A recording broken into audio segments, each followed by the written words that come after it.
At my son's wedding, my daughter-in-law leaned in so close I could smell the champagne on her breath and spat, "You're just an ugly old parasite. Stay out of my sight." The string quartet never missed a note. Laughter chimed under the tent, glasses clinked, and the photographer kept snapping as if my world hadn't tilted an inch. I steadied the boutonniere on my son's lapel and smiled for the camera. If only she knew what I was hiding. "I'm glad to have you here. Follow my story until the end, and comment the city you're watching from so I can see how far my story has reached." The dress I wore was the same dove-gray silk I'd chosen for grace, not grandeur. She mistook it for weakness. She mistook my quiet for surrender. She didn't see the safe deposit key tucked behind the lining of my clutch, or the notarized papers folded beneath the handkerchief my husband gave me on our first anniversary. She didn't see the trust schedule, the deed addendum, or the final letter my husband left in a tidy blue envelope that began, "In case our son ever marries in haste." I kept my voice level, my posture tall. I thanked guests, hugged relatives, posed beside cake and candles while she preened for her bridesmaids, and practiced the kind of smile that looks like a warning. Let her have the spotlight, I thought. Spotlights burn hot and short. There is a kind of power that never raises its voice. It sits in signatures and dates, in account numbers and clauses, in the quiet certainty of ink that cannot be unsaid. Months earlier, I'd signed what needed signing and filed what needed filing. I knew exactly where everything was, and exactly who would be stunned when it surfaced. So I lifted my glass and toasted their future, meeting her eyes over the rim. She smirked. I smiled back, thinking of keys and envelopes, and the precise moment a curtain can drop with a whisper. But that night, something happened that changed everything. I should tell you who I am before I take you deeper into this story. My name hardly matters, you'll know me best. As a mother, a widow, and the woman my daughter-in-law thought she could destroy. I turned 65 last spring. My hair has gone mostly silver, and I've never hidden it with dyes or wigs. My husband used to say it looked like spun light when the sun caught it, and I wanted to keep it just as he remembered. He passed 3 years ago, leaving me with memories, a modest pension, and, as I would later discover, more than one surprise he had quietly prepared. Life after his death was quieter, lonelier. I filled my days with gardening, cooking, reading on the porch. My little house became my refuge. In the evenings, I would set a single place at the kitchen table, light a candle, and whisper a few words to him as though he still sat across from me. That ritual gave me comfort and reminded me of the life we had built together. My son, Daniel, was my pride. He had his father's height, my stubborn streak, and a smile that always disarmed me. I raised him to work hard, to value honesty, to treat others with respect. For years he lived by those lessons. Then he met her Rebecca. At first she seemed warm, considerate, even charming. She brought me flowers, called me Mom, and leaned in with stories of her own childhood. I wanted to believe her, to believe that Daniel had chosen someone who would love him deeply and respect the family he came from. But masks have a way of slipping. It started small. A sharp glance when I corrected her about a family recipe. A dismissive shrug when I offered advice about wedding plans. Once, I overheard her mutter under her breath, "She thinks she knows everything," while Daniel was out of earshot. I told myself to ignore it. That stress could make anyone short-tempered. After the engagement, though, her tone hardened. She decided the wedding would be at a grand estate outside town. Daniel had always dreamed of something modest, a backyard ceremony under the oak tree his father planted. But Rebecca laughed at that idea. "We're not having some cheap country picnic," she said one afternoon, her voice cutting through the air like a blade. I tried to defend Daniel's vision, but she dismissed me with a wave of her manicured hand. Times change. Traditions don't pay the bills. The more she planned, the more I felt pushed aside. Seating charts that left me at the far edge of the hall. Invitations designed without my input. She called me old-fashioned when I asked about including a family hymn.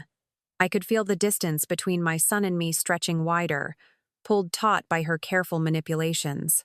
One evening, I found Daniel sitting at my kitchen table, scrolling through emails on his phone.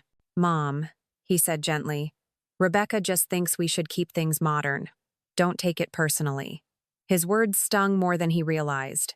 I smiled and nodded, but inside I wondered how long it would be before he stopped defending me altogether. My house, once full of laughter, grew quiet. Visits became shorter, phone calls rarer. When they did come over, Rebecca would survey my modest living room with thinly veiled contempt. "It's cozy," she'd say, eyes flicking to the worn sofa, the family photos on the mantel. "You must be so attached to all this old stuff." She didn't understand or didn't care that each picture, each knick-knack carried decades of memory. The first real wound came during a Sunday dinner I had carefully prepared. Roast chicken, green beans, apple pie, Daniel's favorites. Rebecca picked at her plate and finally pushed it aside. "Too greasy," she announced. Then she added with a little laugh, "Maybe it's time you let younger people handle meals. Times are changing." Her words landed heavy on the table, and Daniel, caught between us, just looked down. I swallowed my hurt, cleared the dishes, and told myself not to cry in front of them. Over the months, Rebecca's comments sharpened into open contempt. She corrected me in front of others, rolled her eyes when I spoke, acted as though my age made me invisible. Sometimes I caught Daniel watching me, guilt in his eyes, but he rarely challenged her. I could see her influence tightening around him like a noose. Still, I held on to my dignity. I tended my garden, kept the house in order, and found solace in memories of my husband. He had always believed in preparing for the unexpected. He used to say, "Wealth isn't just money, it's foresight." At the time, I thought he meant our retirement savings and insurance policies. I didn't realize he meant more. Not yet. The cruelty escalated in subtle ways. She stopped including me in planning family events. She forgot to tell me about important appointments. At a family brunch, she leaned over to a cousin and whispered loudly enough for me to hear, "She's sweet, but not very useful anymore." That word useless cut deeper than any blade. I told myself to be patient, to wait, to remember that masks fall, and truth finds its way to the surface. But with each insult, each sideways glance, each manipulation, I felt the ground shift beneath me. Then came the wedding day. The words she spat in my face for everyone to hear. "Ugly old parasite." The venom in her tone made my chest ache. I forced myself to stand tall, to smile, to hold my head high. But inside, the wound festered. And that was only the beginning of her cruelty. After the wedding, life took on a new rhythm, one that pulsed with tension.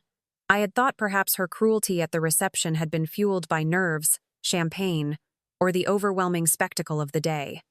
But no, that venom wasn't a mistake.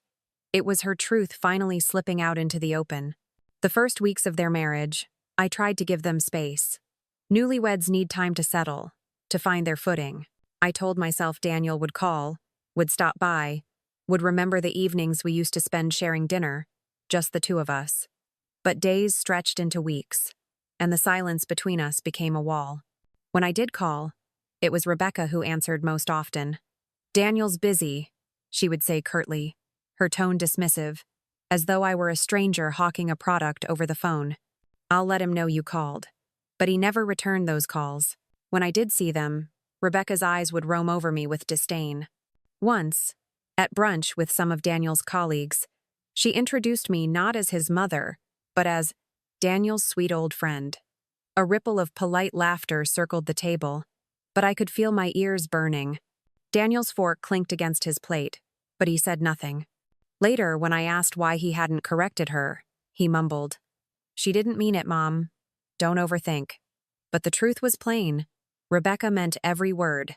The humiliations began piling up like stones in my chest. At a charity event, she maneuvered me to the back row of the group photo.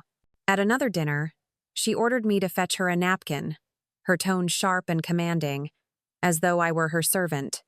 Guests noticed, eyes flicking toward me with pity. I forced a smile, but inside my dignity cracked. I began to notice how she spoke to Daniel as well. Not with love or tenderness, but with control-short commands, subtle barbs, cutting jokes dressed in sugar. He laughed them off, not realizing the way she was shaping him, molding him into someone who looked past cruelty instead of confronting it. I wanted to shake him, to remind him of the values his father had instilled, but my words would only widen the divide. One evening, they invited me over for dinner at their new house. It should have been a happy occasion, a fresh start. Instead, Rebecca treated me like an intruder. The table gleamed with crystal and silver, the air perfumed with expensive candles. Yet when I sat down, she leaned close and whispered, "Don't touch the china. It's worth more than your entire home." Her words landed like a slap. I kept my hands folded in my lap all through the meal. Later that night, as I put on my coat, I overheard her speaking to Daniel in the kitchen. Her voice was low but edged with steel. "We need to think about the future. She's old. She doesn't contribute. We can't be burdened by her forever." My breath caught in my throat. I wanted to storm in, to demand an explanation, but something in me said, "Not yet. Let her believe I am powerless. Let her underestimate me." The truth was, I wasn't powerless. Not entirely. For tucked away in a bank vault downtown, secured under my name alone, were the documents my husband had carefully prepared before his death. Deeds, trust accounts, investment records, proof that the fortune he had built over decades was not in Daniel's name, nor Rebecca's, it was in mine. He had always been cautious, always wary of opportunists. Perhaps he had seen something in Daniel's choices that worried him. Or perhaps he simply trusted me more than anyone else. Either way, his foresight was the lifeline I hadn't yet revealed. Still, I stayed silent. Timing was everything. Reveal too early, and Rebecca would twist it, find some way to wriggle out. Reveal too late, and the damage to my relationship with Daniel might be beyond repair. So I waited, enduring insult after insult, letting her think she was tightening the noose. The cruelty escalated during family gatherings. At Thanksgiving, she deliberately forgot to set a place for me at the table. "Oh, I assumed you wouldn't eat much anyway," she said brightly, as if it were a reasonable mistake. At Christmas, she handed out lavish gifts to everyone: watches, handbags, jewelry, then gave me a single pot holder, still tagged from a clearance bin. Laughter erupted around the room and I felt my cheeks flame. Daniel looked uneasy, but again, said nothing. I began keeping a notebook, documenting every slight, every humiliation. Not because I planned to use it in court, though part of me wondered if I might one day, but because I needed a record. I needed to remind myself that this wasn't in my head, that the cruelty was real. Each entry steadied me, hardened me, reminded me that silence was not surrender but strategy. Then came the night that changed everything. They had hosted a dinner party for friends and colleagues. I was seated at the far end of the table, isolated. The conversation flowed around me, laughter and toasts, while Rebecca commanded the spotlight. At one point, she clinked her glass for attention. "I just want to say," she began, her eyes sweeping the room, "how grateful I am for my new family. Daniel is everything I dreamed of, and his mother," she paused, her lips curling, "well, she's a reminder that sometimes you inherit baggage along with blessings." The table erupted in uncomfortable chuckles. My hands clenched in my lap, nails digging into my skin to keep from trembling. That night, after the guests had gone and I had returned home, I unlocked the cedar box in my closet. Inside lay the safe deposit key, cool and heavy in my palm. I sat at my desk and stared at it for a long time. Then, with a steadiness I hadn't felt in months, I began to plan. The morning after that dinner party, I couldn't shake Rebecca's words. Baggage. That was what she called me, as though I were a useless trunk dragging behind my son, something to be discarded when inconvenient. I poured my coffee, hands trembling, and stared at the safe deposit key on the table. It caught the sunlight like a sliver of quiet power, a reminder that I was not helpless, no matter how much she wanted me to believe otherwise. I decided it was time to visit the bank. The next day, I dressed carefully, slacks pressed, blouse crisp, pearls at my throat. I wanted to feel composed, dignified, in control. The clerk recognized me and escorted me to the small private room where clients review their boxes. The metal box slid out with a grating sound, heavy with everything my husband had worked for. Inside, neatly organized in folders, was proof of the life we had built: property deeds, trust documents, stock portfolios, and a will that left no room for interpretation. My husband's handwriting stared back at me in looping ink. To my wife, with love and trust, for her to decide when the time is right. Tears pricked my eyes. He had known. Somehow, he had known I might face this battle alone, and he had armed me with the tools to fight. I copied what I needed, placed everything back in order, and left the bank with a new steadiness in my step. I had weapons now, not of violence, but of law and legacy. Still, I couldn't reveal them yet. Not until Rebecca's arrogance peaked high enough that her fall would be unforgettable. And fall she did, though not immediately. Her cruelty only sharpened. She began excluding me from family outings altogether. Photos appeared on social media. Daniel and Rebecca smiling at restaurants, vacationing on the coast, attending concerts without me. When I asked Daniel about it, he hesitated, then muttered, "Mom, Rebecca thinks it's best if we focus on our own life." The words gutted me, but I only nodded, lips pressed tight. I would not beg for scraps of affection from my own son. One Sunday, I decided to visit unannounced. I baked Daniel's favorite pie, apple with cinnamon crumble, and carried it warm to their doorstep. When Rebecca opened the door, her smile froze into a sneer. "You can't just show up whenever you like," she snapped. "This is our home. You need to call first." I held out the pie, but she didn't take it. Instead, she called over her shoulder, "Daniel, your mother's here again." Daniel appeared, his eyes darting between us. "Hi, Mom," he said quietly, almost apologetically. Rebecca folded her arms. "She brings things we don't need. It's clutter." My son looked at me, looked at the pie, and then sighed. "Maybe next time, Mom." My hand shook as I walked back to my car, pie still warm, untouched. That night, I placed the pie on my table and ate a slice alone. It tasted of ashes, not apples. But despair soon gave way to resolve. Rebecca wanted me small, invisible, erased. I would not give her that satisfaction. Instead, I began watching, listening, collecting. Every slight, every insult, every word, dripping with venom, I wrote it down. I also began to notice her patterns. Her spending habits grew reckless. Designer bags, sparkling jewelry, weekends away. I doubted Daniel's salary could cover it all. Was she dipping into joint accounts? Manipulating finances? I hired a discreet investigator, an old friend of my husband's. Within weeks, he brought me records. Credit card statements, transactions that didn't match Daniel's income. Rebecca was draining funds quickly, her appetite growing with each purchase. She thought no one was paying attention. She thought I was powerless. I wasn't. The final straw came on my birthday.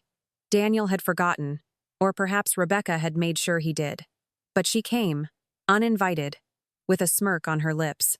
In front of neighbors gathered for a small tea, she handed me a gift bag. Inside was a box of wrinkle cream, cheap and garishly packaged. "You'll need this," she said, laughter bubbling from her throat. The room went silent. My hands trembled, but not from hurt, from fury. That night, I opened the cedar box again, spreading the copied documents across my table.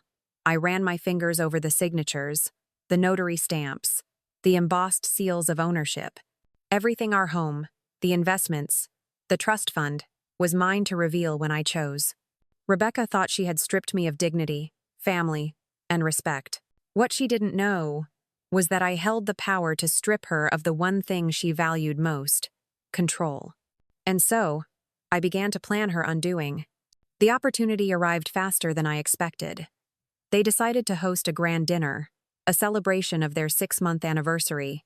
Guests from Daniel's office, extended family, friends, everyone would be there. Rebecca wanted to show off her role as the new matriarch, the glittering hostess. It was, I realized, the perfect stage. I accepted the invitation with a polite smile. She thought she was summoning me for humiliation. In truth, she was setting the stage for her own downfall. That evening, I stood before my mirror, fastening the string of pearls my husband had given me on our 20th anniversary. I touched the envelope in my purse, the one that carried the copied deeds and trust documents. My reflection stared back, silver hair, lined face, but eyes alight with quiet fire. "Tonight," I whispered to the empty room, "she learns who the parasite really is." The night of their 6-month anniversary dinner, the air smelled of roses and roasted lamb. The house gleamed with polished silver, crystal glasses, and candles that flickered like tiny watchful eyes. Rebecca floated through the room in a sequined gown, her voice pitched high with laughter, her hands fluttering as she greeted guests. She looked every bit the queen of the evening. I arrived on time, dressed in a dark navy dress that skimmed my ankles, pearls at my throat, and my husband's letter tucked carefully in my handbag. The papers, copies of the deeds, the trust documents, the investment accounts lay inside a crisp folder. I pressed my hand against it as I stepped through the doorway. Power is not always loud. Sometimes it rests quietly in a woman's purse. "Mother," Rebecca said, lips tightening around the word as though it soured her tongue. "You came. I was almost certain you'd be too tired for a night like this."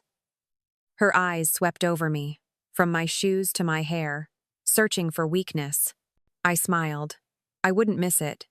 The evening unfolded much as I expected. Rebecca performed for the guests, spinning tales of her cleverness, her taste, her ambition. She placed me at the far end of the table again, close enough to serve as a prop, but too distant for conversation. I listened quietly, letting her arrogance rise, letting the room watch her posture grow taller and taller on the shaky stilts of contempt. When dessert was served, she seized her moment. She clinked her glass, drawing attention. "I must say," she began, voice syrupy, "marriage has been everything I dreamed. Daniel and I have built a beautiful home, surrounded by friends and success, and we couldn't have done it without the sacrifices of family." She paused, turning her gaze toward me, her smile sharpening. "Some of us cling to the past. Some of us rely on others more than we should. But Daniel and I, we've worked hard. We've earned this." Laughter rippled uncertainly around the table. My face burned, but not with shame, with readiness. I dabbed my lips with my napkin and rose to my feet. The room quieted. "It's true," I said, my voice calm. "Family is the foundation of everything, and sacrifices, well, they should never be forgotten." Rebecca's smile faltered. "Yes, well, of course. Sacrifices are important." I reached into my handbag. "Speaking of sacrifices," I continued, "there's something I've been keeping safe. Something my husband left behind, long before he passed." I slid the folder onto the table, flipping it open with deliberate care. Gasps echoed as the guests leaned closer. The embossed seals, the notarized stamps, the bold black letters of ownership stared back. "These," I said, "are the deeds to this house. The trust accounts that fund it, the investments that sustain it, all placed in my name. Not Daniel's, not Rebecca's, mine." The silence was thick, broken only by the clatter of a fork slipping from someone's hand. Rebecca's face drained of color. That can't be." "It can," I interrupted. "And it is. My husband trusted me to safeguard everything he built. He wrote in his own hand that these assets remain under my control until I deem otherwise." I lifted the letter, my husband's neat script clear under the light. He saw further than any of us. He knew there might come a day when legacy would be threatened by greed. Daniel stared, his jaw slack. "Mom, why didn't you—" "I waited," I said softly. "I waited until the moment was right. Me." Rebecca's chair scraped back as she lurched to her feet. "This is ridiculous. She's making it up. She forged them." But the lawyer I had invited, my husband's old friend, rose from his seat in the corner. "I can confirm," he said firmly. "These are authentic. I notarized several myself. Everything is valid and binding." Murmurs spread around the table. Eyes turned from Rebecca to me, then back again, measuring, recalculating.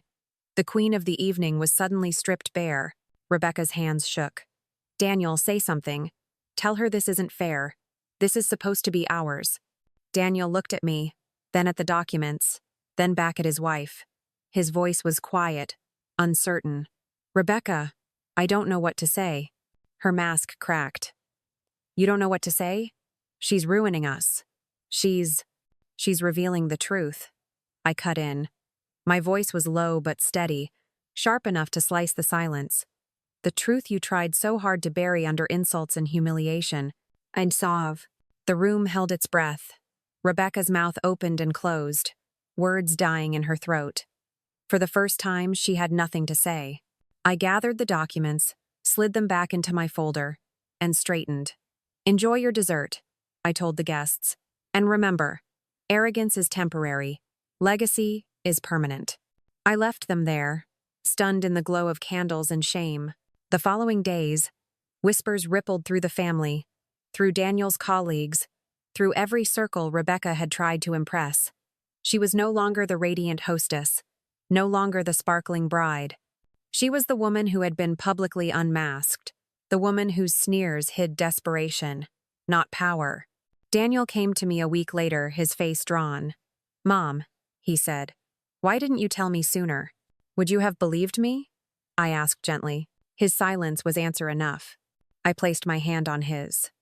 "Son, I love you, but you need to see people for who they are, not just who they pretend to be."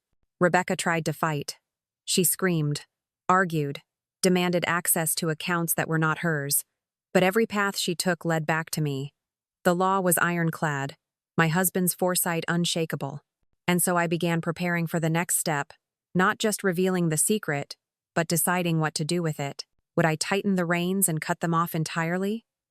Would I offer Daniel a chance to redeem himself while leaving Rebecca in the cold? The choice lay with me, and for the first time in months, I felt the weight shift back into my hands. I walked through my garden, the roses blooming red against the green. My husband had always loved them. "I'll protect what you left me," I whispered to the air, "and I'll make sure she never forgets the day she tried to humiliate me." For revenge, I realized, is not only about the reveal, it is about what follows how you wield the truth once it is laid bare. And my next move was already forming. We gathered in a walnut-paneled conference room at my husband's old law firm, the same place where we had signed our first mortgage decades ago. The table was long and glossy, the air cool with the hiss of a vent, and a tray of untouched water bottles lined up like sentries. My lawyer, Mr. Waller, sat to my right with a slim stack of binders. Beside him waited a court reporter, headphones on, fingers poised above a stenotype. This would not be a shouting match in someone's living room. This would be a record. Daniel came first, pale and tight-jawed. He nodded to me, then stared at the spiral in the wood grain as if it could tell him what to do. Rebecca swept in a minute later in a white sheath dress, sunglasses perched on her head like a crown. She set her phone face up on the table, already recording. "What is this?" she asked, lips barely moving. "Some dramatic stunt?" "It's a clarification," I said. "About the house, about the trust, about your access to either." "I do." She snorted and took a chair opposite me. "My access? You mean our access. We're family." Mr. Waller opened the first binder. "For the record," he said, voice smooth, "today's meeting concerns the administration of the Whitaker Family Trust, the license to occupy the property on Ashcroft, and related matters of financial conduct."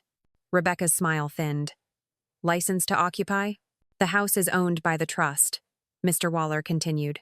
"My client holds all dispositive powers. Occupancy is a revocable license granted at her discretion, subject to conditions." She laughed, a brittle sound that pinged off the glass walls. "Subject to what?" "Table manners." "Civility, actually," I said. "And transparency." "Civility," she repeated, as if tasting something sour. "Right, from the woman who ambushed me at dinner." Mr. Waller slid a document across the table. "These are the trust terms, signed and notarized. And this," he added, tapping a tabbed page, "is a notice of revocation of license, held in abeyance pending today's discussion." Daniel straightened. "Revocation? Mom." I touched his sleeve. "Let us finish."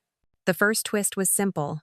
Mr. Waller lifted an exhibit sleeve and held up a glossy page. "Credit card statements," he said. "A series of charges totaling $82,000 over 5 months. Jewelry, luxury travel, designer accessories. The card is in Daniel's name, but the merchant videos and signatures belong to Rebecca." Rebecca didn't blink. "Married people share expenses. Welcome to adulthood." "Married people share decisions," I said. "You hid these from him." She rolled her eyes. "He knew."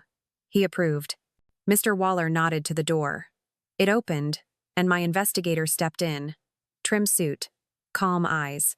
He placed a small stack of printouts on the table. "These are the authorization screens from the boutique purchases," he said. They require dual-factor approval. Daniel's phone was geolocated at the hospital for all 8 hours of his shift on 3 of those days. His device never pinged those prompts. Someone intercepted the SMS backups tied to the shared plan. Rebecca's jaw flickered. So what? Maybe he forgot. Maybe he told me to. I bry. Or maybe, the investigator said evenly, you changed the recovery number on the shared plan for 48 hours each time and changed it back. The carrier logs reflect that pattern. Daniel looked stricken. Rebecca? Did you do that? She stared at him, at the logs, then smiled without warmth. If I did, it was to keep us afloat while your mother withheld what should be ours. Mr. Waller's pen clicked once. The trust has never been yours. I opened a second folder and slid a letter across the table. My husband's handwriting filled the page in his measured script. He wrote this as a letter of wishes, I said quietly. Not legally binding, but clear in intent. He asked me to keep the trust segregated from marital claims and to protect you, Daniel, from pressure you might not recognize. He saw this coming. Daniel read the first lines and blinked hard. Rebecca didn't touch it. Next, Mr. Waller said, the prenuptial agreement. The word landed like a dropped stone. Daniel's head snapped up. A prenup? Rebecca's laugh was too loud. There is no prenup. We didn't sign one. Mr. Waller slid a slim folder toward her. You did. 2 days before the wedding, after your rehearsal dinner, at this office. You both signed before a notary. She didn't even look. That's absurd. The court reporter's soft keys tapped like rain. Mr. Waller turned a page and read, Section 7.6, Spousal Waiver of Claims, in separate property trusts. The parties agree that neither shall assert any present or future claim against assets held in any separate property trust established by a parent of either party. The parties acknowledge full understanding and independent counsel. Rebecca's lips parted, then closed. I never had independent counsel. The signature page shows your attorney's bar number, Mr. Waller replied. You initialed the clause. She snatched the folder at last. Her eyes scanned the dense text, then shot to the signature line. There, in crisp blue, sat her name beside a perfectly matching initial on every page. The color drained from her face. You tricked me, she said. You shoved this in at the last minute. You insisted the wedding be at a grand estate, I said. My husband insisted on prudence. Daniel agreed to meet him in the middle. You both signed. No one tricked you. I paused. But you did try to trick the rest of us. Mr. Waller switched binders. We also have evidence of defamatory statements directed at my client, made publicly and repeatedly. He played a short audio clip from the rehearsal dinner, captured by the venue's service hallway camera. Rebecca's voice drifted through, unmistakable. She's poor, washed up, and I'll make sure she stays in the shadows once we move in. The room went very still. As a rule, Mr. Waller continued, trusts are insulated, but reputation is not. My client has options. Rebecca scraped her chair back. Enough. This is character assassination. Give us what's due and stop playing queen. I folded my hands.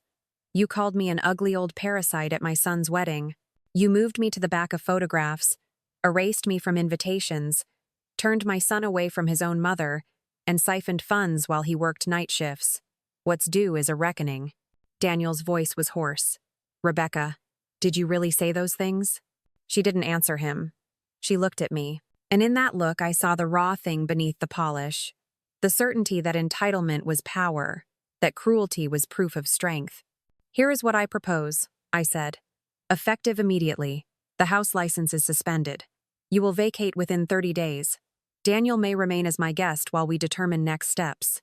You will return the items purchased with fraudulently approved funds or reimburse the account. If you contest, I will proceed with civil action and a restraining order. If you comply, I will refrain from public comment outside this record. Rebecca's mouth curled. You think you can erase me with a deadline? I think you've erased yourself with your behavior, I said. I'm simply writing it down. She leaned in, voice low. You're old. Time is not on your side. Men don't like women who wage war. Daniel will choose, and he won't choose you. Daniel's chair scraped loudly. Stop talking like I'm a prize. He looked at me, eyes raw. Mom, I don't know how we got here, but I'm sorry. Rebecca turned sharply toward him. Don't you dare. The door opened. The court reporter looked up as Mr. Waller's assistant stepped in carrying a padded envelope. This was just delivered by courier, she said. Addressed to Miss Whitaker. From a safety deposit archive. My breath caught. Mr. Waller opened the envelope and slid out a flash drive and a single-page note in my husband's handwriting. He read the first line and looked at me. It's a video, he said softly. Recorded 6 months before he died. Rebecca's bravado wavered. What is it? Mr. Waller connected the drive to a small monitor. The screen flickered, then resolved into my husband's face, older and tired but clear-eyed, seated at this very table. He said my name. Then he said Daniel's. Then he said, if you're watching this, it means there has been confusion about the trust, and perhaps about character. The room held its breath. Shall I press play from the top? Mr. Waller asked. Do it, I said. The screen brightened. My husband leaned in, ready to speak to all of us across time. The room seemed to shrink as the video played. My husband sat at the long walnut table, the same one where we now sat in tense silence. His eyes were tired but steady, his voice low and deliberate. Daniel, if you're watching this, you are older now than when we recorded this. I trust you are working hard, as you always promised you would. But I also know how easily people are swayed by charm, by beauty, by the illusion of success. A marriage is a partnership, but it should never be a prison. Remember who raised you. Remember the values I taught you. Daniel shifted in his chair, his face pale, his jaw tight. My husband's gaze turned to the camera again. And if there is conflict about the trust, let me make this plain. Everything I leave, every deed, every account belongs first to your mother. She earned it as much as I did. She stood beside me when we had nothing, and she deserves peace in her years.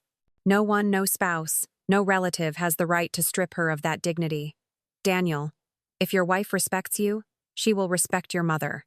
If she does not, then she does not respect you. The silence that followed was unbearable. Rebecca sat frozen, her knuckles white against the edge of the table. The video ended with my husband lifting his hand in a small wave, a gesture he had always made at the end of his letters. Then the screen went black. I drew a breath. That, I said quietly, is the man whose name you have been living under. And those are his wishes. Wishes I intend to honor. Rebecca broke first. She shoved back her chair and stood, her voice high, brittle. This is manipulation. He's not here to defend himself. She's using his words to control everything. Daniel, you can't let her do this. But Daniel didn't move toward her. He stared at the blank screen, eyes glassy, then looked at me. Dad wouldn't have done this lightly, he said, almost to himself. If he recorded that, he meant it. Rebecca's face twisted. So what? You're going to let her make all the decisions? You're a grown man, Daniel. You don't need your mother's permission to live your life. Finally, Daniel looked at her directly.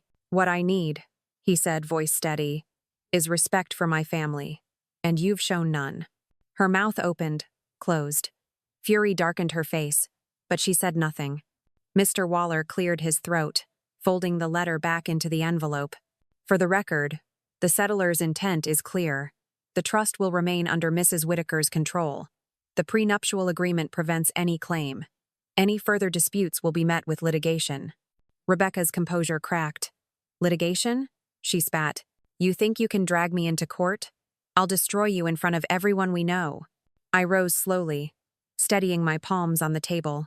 You've already destroyed yourself, I said. Every insult, every humiliation you dealt me, I endured it. I recorded it. And now, everyone sees who you really are. She glared at me, her chest rising and falling in quick, shallow breaths. You're an old woman clinging to scraps of power. You think this makes you strong? I met her eyes, calm as the sea before a storm.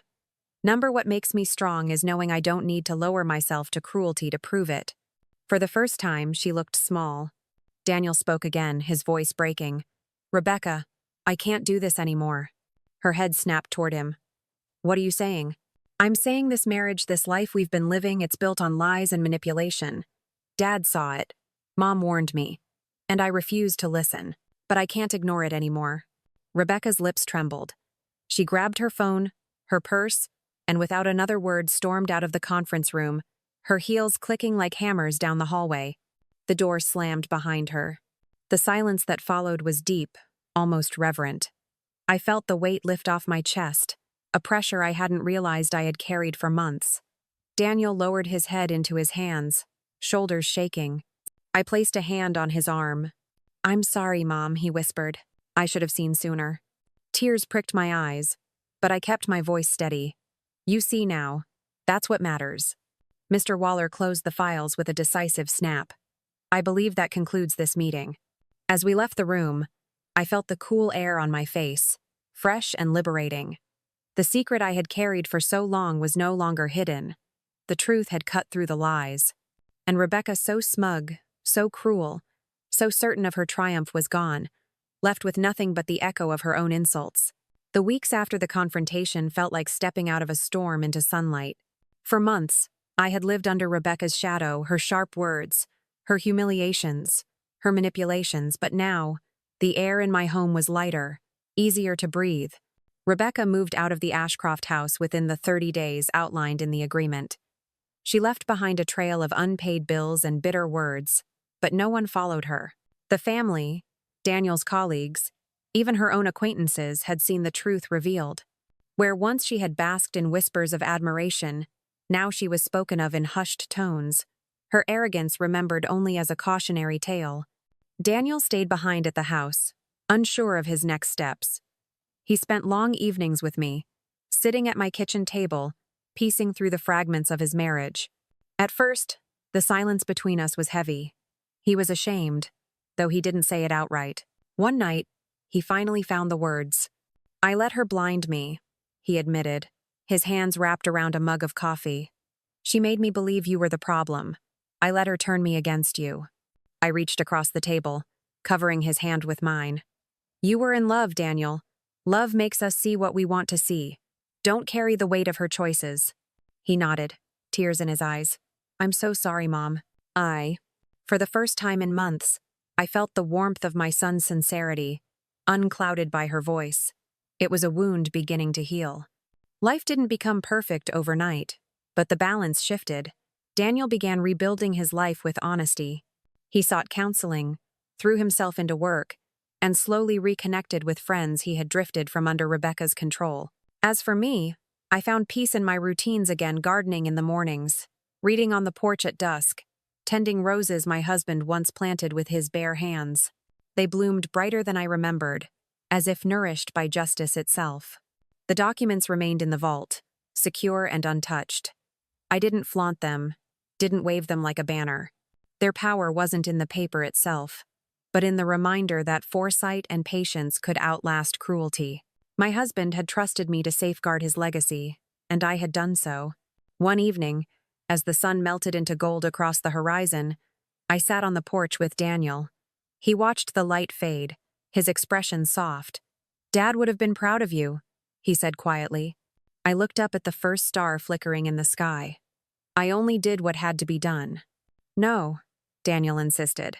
"You stood tall when she tried to break you. You reminded me what integrity looks like. That's strength." Tears slipped down my cheeks, but they were warm, not bitter. "I miss him every day," I admitted.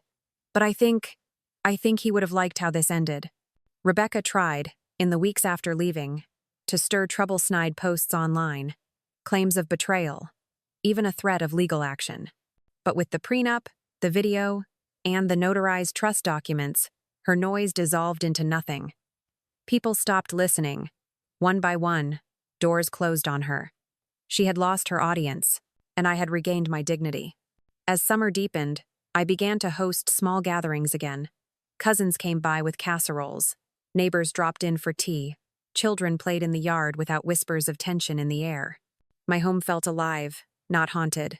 Sometimes, when I walk through the garden at dusk, I think back to that moment at the wedding when she leaned in and spat her venom in my ear. Ugly old parasite. The words that once stung like acid now feel hollow. They were never true. They were only the desperate attempt of someone who thought cruelty could replace character.